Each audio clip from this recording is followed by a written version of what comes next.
what you should be doing is measuring the gradients of concentration that are happening due to the sedimentation. So in sedimentation velocity, what we're doing is that we are separating molecules, macromolecules, in a centrifugal field by spinning them faster than they can diffuse. And so if you just keep spinning your stuff for a couple of days, eventually your protein is going to be a smear on the bottom. Just like if you were trying to run an ultracentrifuge. I mean, it's literally what it is when you're running at top speed. The macromolecules will sediment. They will try to diffuse as well, but you're sedimenting faster than you're diffusing. So there's these two fundamental processes in sedimentation velocity. And basically, sedimentation velocity is you're just running fast. In sedimentation equilibrium, you're running the experiment slightly different. You're running it you're running the machine at a slower speed so that you can allow sedimentation forces and diffusive forces to come to some sort of equilibrium. And what's really nice about sedimentation equilibrium is that you end up with these nice curves. And you don't have to worry about the time invariance of things. So sedimentation equilibrium, you measure this curve as much as you like, and you end up getting the same curve every time. In fact, as you're watching an approach to equilibrium, if you imagine the intensity of your protein at time zero, then it's going to be constant and flat across this interface. And as time goes on, your concentration profile will develop. So as time is increasing, your concentration profile is going to develop like into what you see in a screen line. And really what we do is we end up discovering that the equilibrium state is when that green line is reproducible. And so for a typical standard centrifuge tube, they're this scan on the green line every 4 hours. And when that the RMSD between successive scans is less than a certain number, and it implies that you are now at equilibrium. You then increase the resolution of the number of replicas so that it'll end up with more material.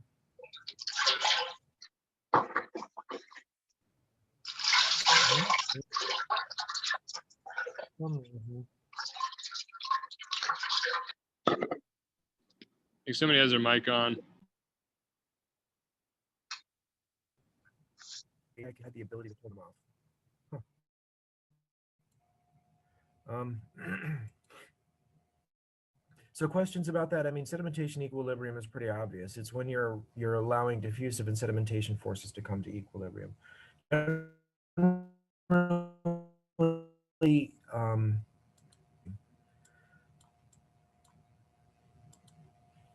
Zoom's no longer my friend today.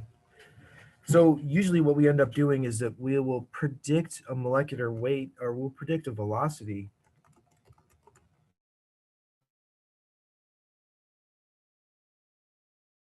and we'll use 15,000 times the square root of 100. Now you don't have to use this formula, but it gives you a nice number to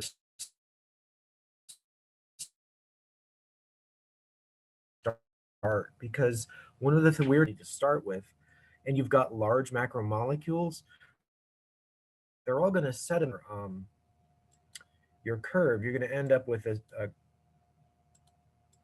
you're going to end up with data that looks like this sort of thing, where there's a hard wall and not a lot of curvature and a whole lot of data points at different radii where you're not interesting. And the downside is that these diffusive forces that will take this concentration gradient back to something more dispersed, those are going to be really, really slow for large molecules. So if you overestimate your velocity, start testing equilibrium at, you're going to end up waiting like a week or two.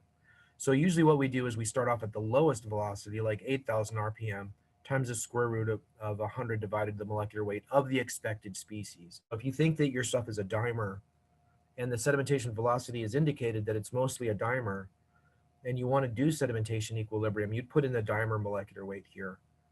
You would use that to divide into 100, you'd get a square root. It would give you some sort of factor that would tweak these initial RPMs to use. Does that make sense to everyone? Let's see if for some reason, ta-da. So I only have a couple of slides today. I was going to go over a couple of examples of what sedimentation equilibrium looks like. A lot of people really enjoy it because it is a much more old-fashioned and simple way of understanding how analytical ultracentrifugation was done. It turns out historically, sedimentation velocity is what was done first, but what was accepted by the scientific community might have been sedimentation equilibrium. And so a lot of times your reviewers will be asking for it. And if that's your goal and you want to make a nice figure like this one here, which kind of unambiguously just shows that your data is fitting quite nicely to a single species of 36 kilodaltons. So this whole figure is basically saying that whatever my protein is doing, whether it's a dimer of 36 kilodaltons or just a monomer of 36, it's basically acting as a single species. There's no other critters floating around in here. There's not a lot of contaminants that are seen by absorbance. So these guys were measuring absorbance at 280 nanometers at 3 different speeds. They picked their speeds slightly different. I tend to like a family of curves for one set of data.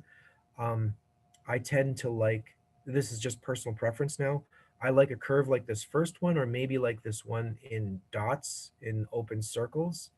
But there is a technique where you will try to get your last velocity to have what's called a depletion region, where there is a flat portion of the absorbance for a small amount of the radius. And that absorbance gives you something about the background difference between your protein solution and your buffer solution.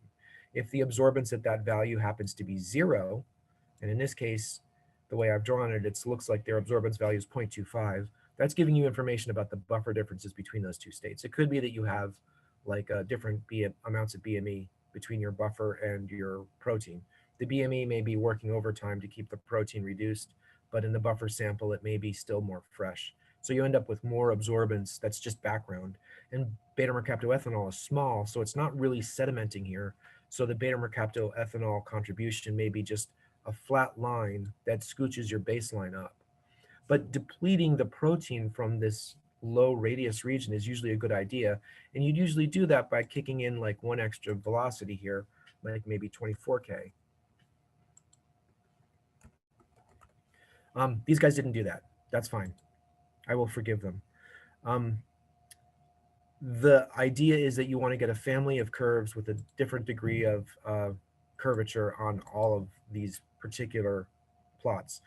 And if I could belabor that just a little bit more, this is done at one particular loading of concentration. In fact, if you were to take the integral from here to here of all of this material, then that is the total amount of material that you have in your sample. And it turns out that one of the more important things for trying to fit your data accurately is imposing something that's called mass conservation. And that's actually very important for getting good data. So mass conservation just means that the integral under all of my curves for this particular experiment should be exactly the same. And so what you can do is you can adjust other parameters when you're trying to fit your data so that you end up with a mass conservation between these 3 runs, because the only thing that changed between these 3 runs isn't how much protein you loaded, it's just how much you spun. And you spun at a higher speed, and so the protein redistributed over a different sort of curvature here. So when you do this data set, if you remember the sedimentation velocity data, there's an awful lot of data points on a screen, and fitting that complicated shape of those data is pretty rich in terms of being able to fit a bunch of parameters. In sedimentation equilibrium, that's not the case. It's actually a very simple, boring looking function. It kind of looks like an exponential increase, and it kind of is an exponential increase if you look at the curve here.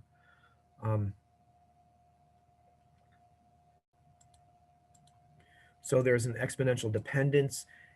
What is nice about sedimentation equilibrium is that there's really only one truly adjustable parameter that we care about experimentally, and that's the molecular weight. The V bar, as I've said before, is the inverse of the density of the protein. It's the specific volume of your protein, which can be calculated in an additive manner based off of the sequence of your protein.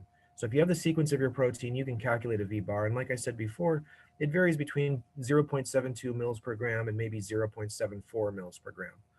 Most proteins will fall in that range. So if you want to use like an estimate of 0.73, it's not going to be too far off. And you can always go back and refit your data to fine tune your molecular weights later once you know an accurate value. But most people will just use a V-bar of 0.73, and you just declare that in your paper as part of your materials and methods, is that you just assumed this. And most people won't be upset about that. Rho s is the density of the solvent. It's your density of your buffer. Omega squared is how fast you're spinning in radians. R squared are your radii. You got your gas constant, you got temperature, and you've got two absorbances. One is the y-axis data. The x value is basically your r, your radius here. And then you have a reference absorbance versus a reference radius. Most of the times people will take as their reference the very smallest radius in their data set and the corresponding absorbance for that. So those aren't really fitted parameters. It's just sort of like a way of dealing with the pre-exponential of things. So the truly adjustable parameter here is molecular weight, and it makes things very easy to fit. It turns out SedFit and SedFat both will fit this type of data. SedFit will fit one of these curves at a time. SedFat will fit a family of these curves at a time. And that's where the difference is between the two of them. I'll show SedFit really quickly, but SedFat is much more useful in terms of figuring out how your data should actually be behaving. Questions on that?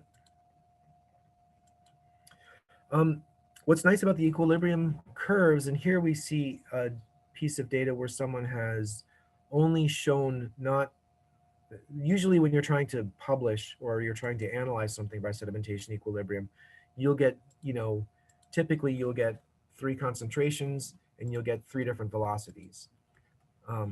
That's a standard.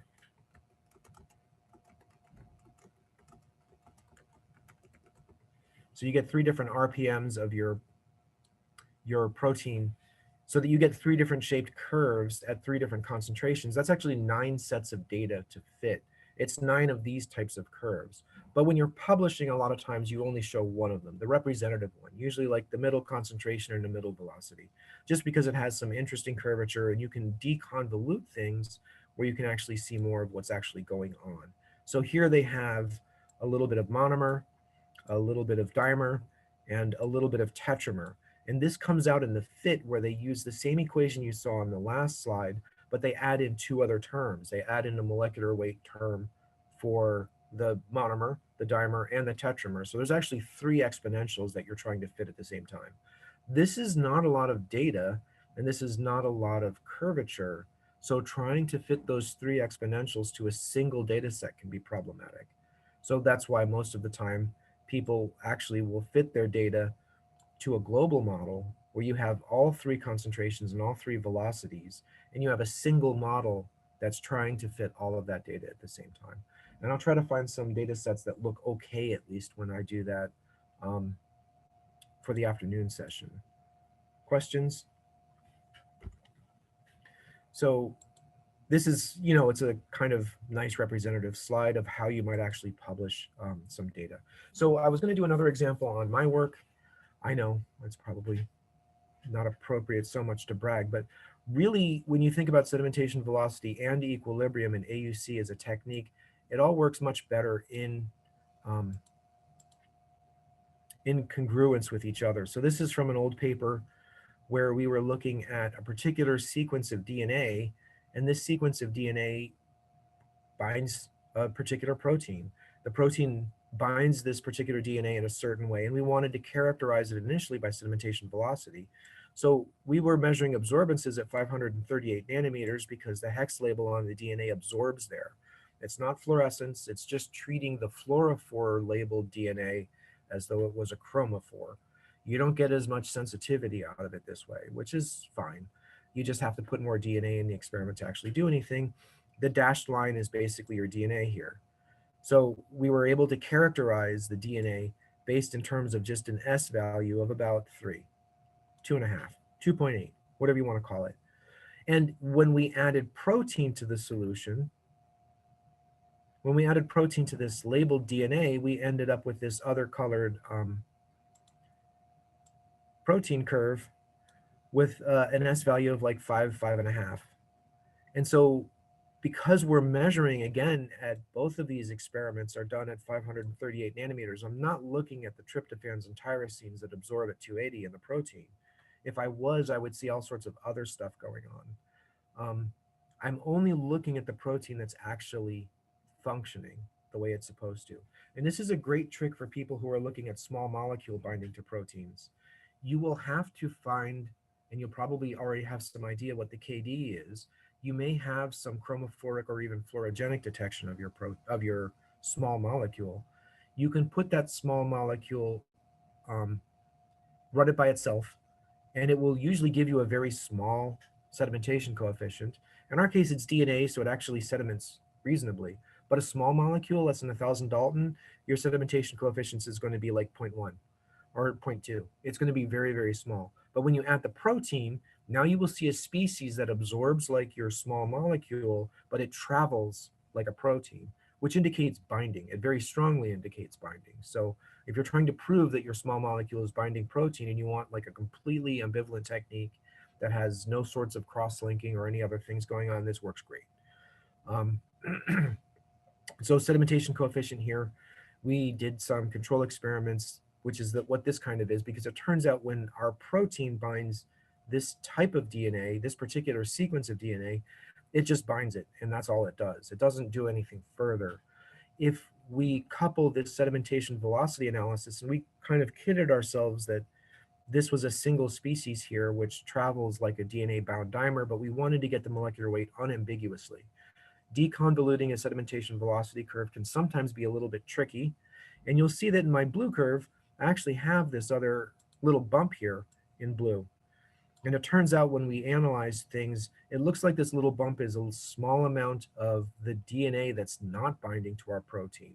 And so that's actually a problem in terms of trying to figure out the molecular weight. We had a pretty good guesstimate of the molecular weight, but we wanted it to be very, very accurate.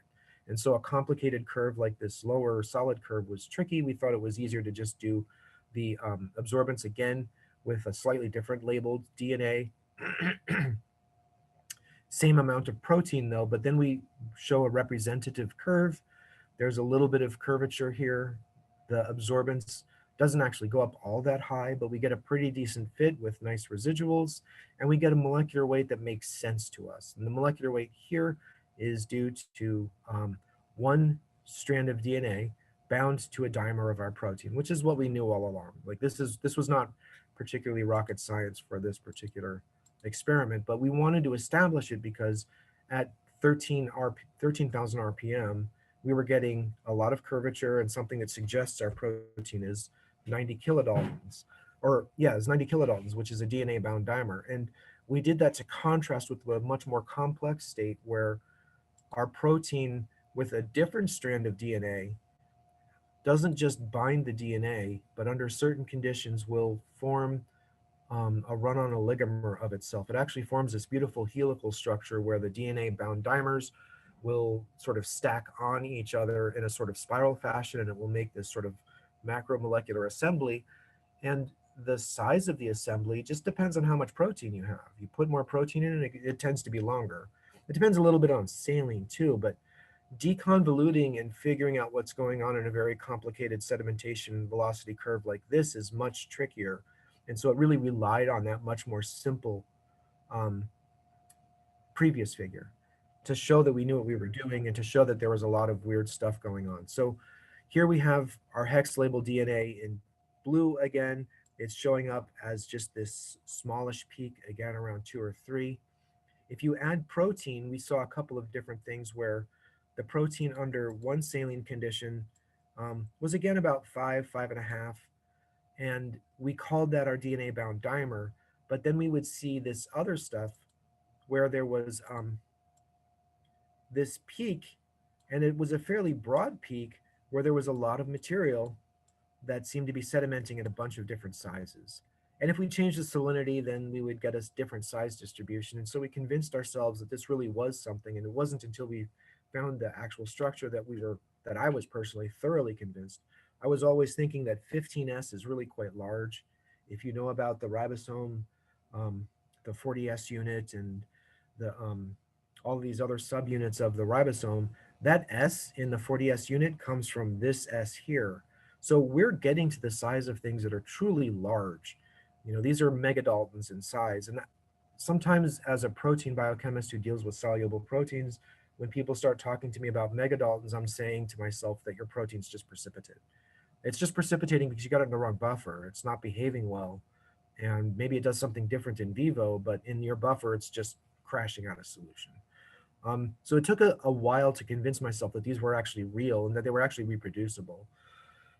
And this is part of what did that. So the sedimentation velocity gave us some idea that there's a complex amount of material that's going on. In fact, in these red and black curves, you can see that there's red and black peaks showing up around where the DNA by itself is. And why should that be? Because I should be well in excess of the binding constant for DNA to the dimer. I think it binds at like nanomolar binding constants, and I'm doing this experiment in micromolar conditions, micromolar amounts of protein and micromolar amounts of DNA. So it should be basically 100% bound. But it turns out if the off rate of your DNA from your protein is on the same time scale as the sedimentation rate, sometimes the larger oligomers will continue to sediment and it will leave behind the DNA by itself, unbound, because it doesn't travel as fast. Because now your off rate is on the same time scale as your sedimentation rate, at least for the large species. So this is actually seen where, you know, your assembly comes apart a little bit in the sedimentation velocity scans.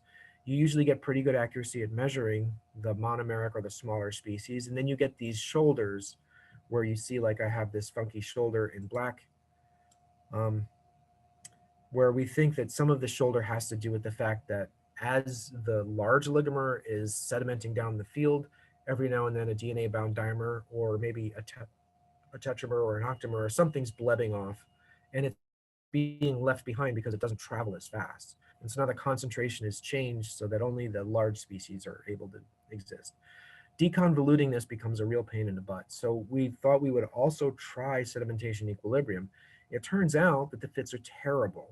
So let me just state that from the outset. These fits are garbage, but in terms of like analyzing garbage, we can get an estimate of what molecular weight at least fits these lines. So these three lines at 4,000, 8,000, and 12,000 RPM, which are honestly pretty slow speeds, and at 12,000 RPM, it looks like most of the material has already crashed to the bottom of the cell. So it must be big. At 4,000 RPM, I have relatively decent curvature, something that you'd think you would be able to fit well. You could put a line through this data and it comes up with a single molecular weight of 732 kilodaltons. So what this is saying is that whatever this is, it's behaving as if it's behaving similar to a single species at 732 kilodaltons. That, of course, doesn't capture all of the data. And if you try to do more complicated fits, you could get these residuals to go away, and you could put in more and more species and convince yourself that there was actually a distribution of different species that correspond to a range of these DNA-bound dimers. 732 DNA-bound dimers, I forgot, something like 7, or maybe 8 DNA-bound dimers. I think it was 90 kilodaltons. So are there any questions on that? This is just sort of an example of how it can get pretty hairy in terms of trying to figure out what was going on. These experiments, because you're waiting for a 730 kilodalton species to equilibrate, they took probably a week and a half, 2 weeks in order to see this curve develop and be at equilibrium. These sedimentation velocity scans I did and redid multiple times to convince myself I was doing it right and that the order of addition of diluting samples wasn't the issue. So there's a lot of like fine tuning in order to get something that's actually publishable. There are questions on that? So I just wanted to show a little bit about what you can expect from sedimentation equilibrium. They're very easy to run. They're just very time consuming, and you want to really be sure that you're getting something that you want. So when I ran the facility, towards the end, I came up with the brilliant idea that if someone's going to be giving me protein and asking me to analyze it for them, then I should ask for something in return. And usually what I started asking for was some sort of proof that their protein really was pure. And it really helps, even if your protein's 80% pure or 70% pure, sometimes there are things we can do. If your protein behaves well in a centrifugal field and we get like a little blip in the C of S data, and that blip is at a molecular weight that corresponds to your SDS gel, we might not worry about it because we know it's our contaminant. But we can talk about the majority species, and I think I showed examples of that earlier. And I also like a spectra of the prep. A lot of times people will show me their purification, and the baseline from the spectra is just garbage. And I'm thinking I'm relying on an ability to do absorbance. If their protein is precipitating and scattering, if they have like just a lot of imidazole in their solution, I don't really like to have to use a lot of background absorbance uh, issues because you'll end up with a lot of noise in your data. There are things like ATP, which has just eradicated your ability to do any sort of experiments in terms of absorbance. That may not always be true for the future. One of the tricks that you can do is you can look at the absorbance of your protein with the interferometer, which does track the position of the free ATP, but it isn't swamped by the absorbance of ATP when you're trying to do normal protein absorbance. So even though protein absorbs at 280 and ATP absorbs at 260, the ATP at reasonable concentrations to be bound into your protein, most any nucleic acid it binds, or I'm sorry, it absorbs about a factor of 20 more in terms of a per mass basis. So if you put a reasonable amount of nucleic acids of any kind, RNA, ADP, it doesn't matter. It's going to change your spectroscopy even at 280 nanometers, even though your nucleic acids absorb maximally at 260, there's a width to that peak, and it's so much absorbance at 260 that it still basically caps your ability to do experiments at 280. So the spectra of your stuff, like exactly what you want to run in your AUC, it's really important to be able to measure a spectra of that. You have all of these things that end up being problems. Of some of the shocking things, these don't seem to matter as much as I thought they would. Um, I really thought that liposomes were going to be a disaster. And a couple of times when I did experiments with liposomes in the far UV, they just seemed to pass the light right through. Precipitates of protein, it depends on the size of the protein. It depends on the quality of your glycerol. I personally don't like glycerol as an additive because it changes the viscosity so drastically. If you add 5% glycerol and you do your experiment at 4 degrees, then your viscosity, I think, is basically double what you expect, and everything sediments basically half as fast as you expect. So the sedimentation velocity experiment become very, very strange. Plus, if you think about why glycerol keeps your protein stable in solution, it's because the glycerol is binding intermittently at a low equilibrium constant, or I'm sorry, at a low affinity. Um, the glycerol is basically coating your protein and it's changing the hydrodynamic properties of the outer layer of your protein.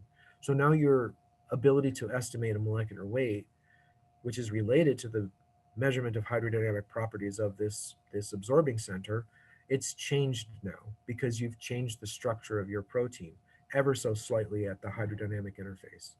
Does that make sense to people? If you have a lot of junk that clutters up your spectra, I had one group that was doing they were doing these metal chelates, and somehow the metal was just misbehaving with all of the other stuff they had, and it was causing all of this absorbance down at 280 nanometers. And their buffer basically had an absorbance of like 1.5, and they were asking me to look at their protein, which was complexed with this buffer, and I couldn't see anything because at 280 nanometers, the buffer itself was basically killing our ability to do spectroscopy. So these are things that are sort of like deal breakers in terms of setting things up. So purity of your gel and clarity of your sample are critically important. I'm a hog. I'll be honest about it. I don't think it's really worth trying to do your experiment in general unless you have large amounts of material. So for people that are generally NMR spectroscopists and X-ray crystallographers, we get along great because AUC people ask for a lot of protein basically, but it's not unreasonable. Working with other types of scientists, it can sometimes be problematic because they can't supply the sort of things you ask for. Now, like I said, it doesn't, this is what I'll ask for. If you don't have anywhere near this amount of concentration, we can certainly try an experiment, but analyzing things becomes much more tricky. And we might get a single peak, but we have to really be sure that that peak is not like a contaminant, or that it's truly representing what your sample actually is, because now we're getting down around the noise level of your experiment. Are there questions on that? Today's a little bit shorter. I think I had maybe one more slide. So I usually have like a kind of flow chart that I stole from Colidol.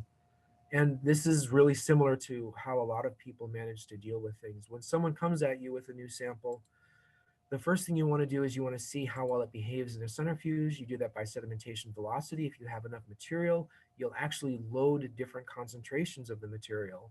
And you can back out equilibrium constants if you're very careful with doing that. You can analyze these results using the continuous distribution method that we talked about. If you see your C of S values staying the same at different concentrations, that implies that your protein's well behaved. If you see your C of S distribution changing or growing new peaks as you increase the concentration, and those new peaks are at higher values, well, then it looks like you're sitting right around an equilibrium constant for oligomerization. If there's problems, a lot of people will find themselves in this loop for a while where you end up having to re-purify your protein and retry the homogeneity by sedimentation velocity. If there's no self-association, you don't usually have to worry about it. You can just stably measure the molecular weight with C of S. You might be able to just publish that and be fine. If you need further evidence, you can run sedimentation equilibrium. The nice thing about sedimentation equilibrium is that when a bunch of people are running the same thing that are about the same size, we can just load the rotor up. And even though it takes a week to get your data, we can get 3 or 4 people through, and so that they can all measure their sedimentation equilibrium at the same time. It kind of locks up the AUC for a week. If it's an interacting system, it becomes a lot more difficult to figure out what's going on in terms of self-association. It's much more worthwhile to make sure that your protein is stable for a long period of time, that your protein is pure, and that you can actually figure out what molecular weight it's behaving as in the centrifugal field. If you can do that on your own, if you can do that at ranges where your protein's not undergoing an interaction, then you have values that you trust and you can actually lock in place. So then when you're doing further fits with more complicated data sets, you can lock the molecular weight at a known value and then only allow, for instance, the equilibrium constant to fluctuate when you're doing your fitting. And that means you have a much greater chance of actually accurately estimating an equilibrium constant. Does that make sense to everyone?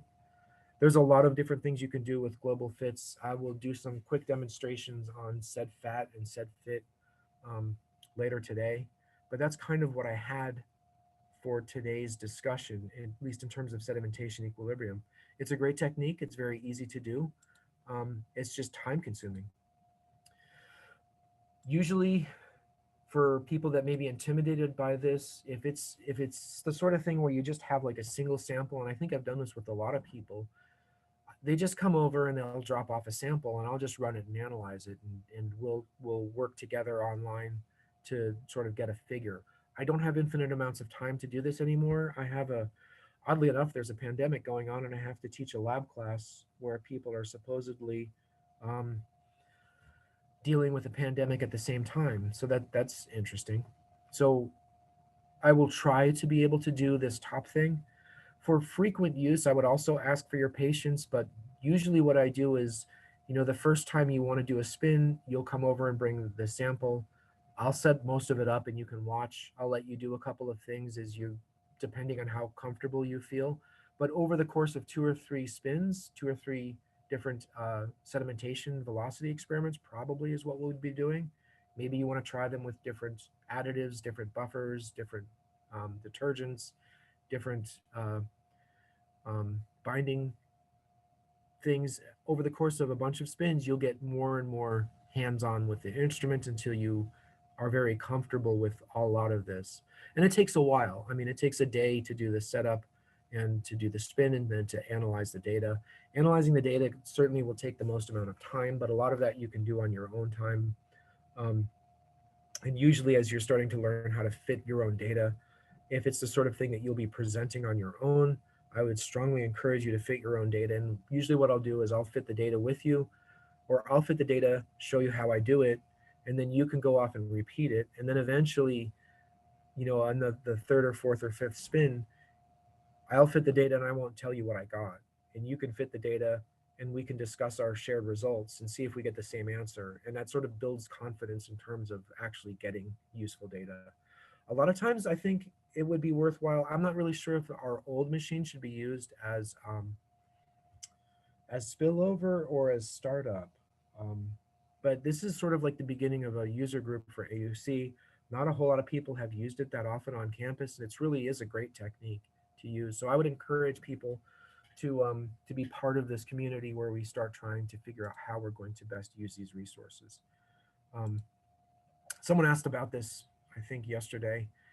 If you don't have an AUC, you spin your sample like normal and you take fractions, and you can only do an estimate of what's going on with your protein at one single time. And it's really an awful old fashioned way of doing things. It's kind of okay for doing sedimentation equilibrium if you have trace amounts of protein and you would like to see how it partitions in a centrifugal field. You'd have to spin it, um, and then very carefully take your sample out of the centrifuge, poke a hole in the bottom, take fractions along the way, and you might be able to, for instance, use some sort of activity assay to analyze how much protein you have in your fractions. Um, Otherwise, you're still limited by what you can use to detect your protein once it gets into these fraction tubes. It's usually a disaster. It's much better to run the AUC itself. So I was going to leave it at that and open things up to questions. Um, I don't know if people have any questions on what's going on. I took the data from yesterday's spin. I came back last night. Like I said, when you're starting a sedimentation velocity run, it's important to make sure that there's no thermal gradients. So you let the instrument come to 4 degrees, but I don't want the rotor to be 4 degrees. I want my sample to be 4 degrees. So the standard is to wait 1 or 2 hours after the instrument has come to temperature. And when I say 4 degrees, I mean 4.0, not 4.1. So once I did a run yesterday at 4.0 degrees. When I saw that it said 4.0 on the front of my ultracentrifuge, I started a timer for 2 hours. And really, what I did is I went home and I had dinner, and then I came back and pressed go on the instrument. It's very easy to do in the evening. It doesn't really cost you that much in terms of time. Like all centrifugation, you usually have to wait and make sure that it's up to speed and doing what it's supposed to, and not misbehaving. It turns out I made a small error when I set up the data analysis file, but um, it shouldn't matter too much for the. I had it measuring absorbance at an empty cell. Oops. So I have like a set of data that's basically a measure of absorbance of air in a spinning rotor. So I'm not going to look at that. Obviously, it's data, or a waste of time. But I will try to look at my complicated gamish of proteins I grabbed from the teaching lab fridge, which, if you recall, was hemoglobin, which is 60 kilodaltons but brown, so it absorbs at 400 nanometers plus a couple other wavelengths. Cytochrome C, I think I put in there, but that's smaller. It's 15 kilodaltons, but it also absorbs at 400 nanometers. So we'll be able to separate those two based on size. But hemoglobin and BSA are about the same size, and BSA it does not absorb at 400 nanometers. It only absorbs at 280. So I'm hoping I'll be able to deconvolute this complicated mixture of material eventually using the new machine, which has faster spectroscopy. But to make it a comparison, I set the old machine to do all 3 wavelengths. I threw in some DNA too, because why not make it easy?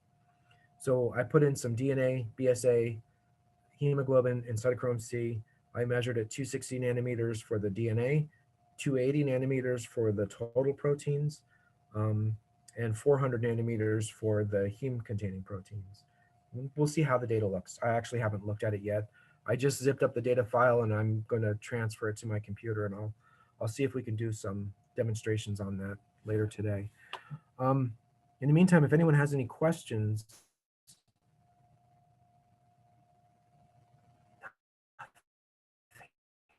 everyone's so quiet.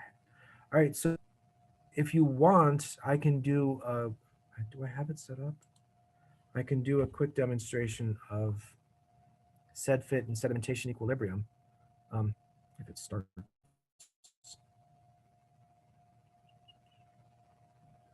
And then when we reconvene at 1 p.m., I can show a little bit about using sed fat, which is much more appropriate way of looking at sedimentation equilibrium. And in fact, looking at complicated global analysis of multiple data sets. I think I have a set of data where we have sedimentation velocity, sedimentation equilibrium, and dynamic light scattering, all which are giving the same answer. But with SEDFAT, you can load all three data sets in and fit it all to the same model. And so then that one model says fairly unambiguously then that my species of protein is basically this size.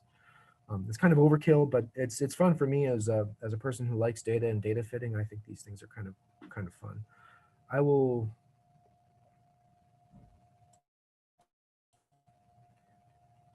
Are there any questions? I had a question about, you said that the glycerol is sort of at equilibrium. Does that happen with detergents in a micelle? Could that cause like a broadening of the peaks also? Or is that more kind of locked in? Yeah, I think the funny thing about micelles is that a lot of times they're small in size, and so they don't even scatter light that much. You'll get sort of like a Rayleigh scattering, um, but really the end all and be all is to do a measure the spectra. So if you have micelles in solution and you have your favorite buffer, I would blank your spectrometer with that buffer, and then I would measure the spectra of those micelles. It's pretty boring, and it's going to take you like 30 seconds to do it, but then that will tell you whether or not you can actually see a peak at 280 in the background of those micelles. The micelles aren't going, they will, if they travel with your protein, the micelles will change the effective molecular weight. But a background of micelles that are not bound to protein don't seem to affect the ability to do the absorbance measurements. So I've been shocked at how well they work, basically. As someone who used to work with micelles and liposomes all the time, I'm shocked at the fact that more people aren't using AUC as a way of analyzing this, because it doesn't mess with the spectra. So, why not spin them? It gives you some polydispersity. It gives you some, you don't have unique molecular weights, but I don't have like mass spec type resolution.